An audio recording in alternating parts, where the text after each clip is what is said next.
Hi friends, ఈరోజు అయితే ఎగ్జాక్ట్గా మిడ్ నైట్ 12:30కి స్విగ్గీలో మనకు ఇన్స్టామార్ట్లో డెలివరీ వస్తుందో లేదని ఆర్డర్ అయితే పెట్టాను. దాంతోపాటు ఫ్రూట్స్ ఎలా ఉంటాయి తెలుసుకుందామని నేనైతే ఆర్డర్ పెట్టాను అనమాట. ఇది మాకు బిలో 100 రూపీస్ అయితే పడ్డది. ఏమేమి ఆర్డర్ పెట్టాను నేను అనేది అయితే చూపిస్తాను. ఇక మనకు వెంటనే ఆర్డర్ అయితే వచ్చేసింది. ఇక అలా ఆర్డర్ అనేది మనకు ఓపెన్ చేయగానే అందులో ఫస్ట్ అయితే నేనైతే కర్డ్ అయితే పెట్టాను. దాంతోపాటు గువావా నేను ఒకటి అయితే పెట్టాను అనమాట. అది ఎలా ఉంది, ఈ యొక్క వర్త కాదన్నది నేనైతే చూపిస్తాను. మెయిన్గా కర్డ్ చూసుకున్నట్టయితే నేనైతే కూల్గా రాదేమో అనుకున్నాను, బట్ ఇదైతే చిల్డ్గానే అయితే ఉంది. అందులోనూ ఏదైతే మ్యానుఫ్యాక్చరింగ్ డేట్స్ అన్నీ కూడా మనకు కరెక్ట్గానే ఉన్నాయి, ఇంకా ఎక్స్పైరీ అయితే అవ్వలేదు. బట్ కర్డ్ అయితే మరీ అంత చిల్డ్గా అయితే ఏం లేదు, కానీ యావరేజ్గా మనకు చిల్ అయితే ఉంది.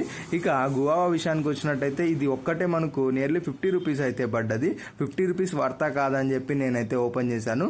సైజ్ కూడా మనకు పెద్దగానే అయితే ఉంది. ఇక ఏదైతే ఫ్రూట్ విషయానికి వచ్చినట్టయితే అంత ఫ్రెష్గా నాకైతే అనిపించలేదన్నమాట. బట్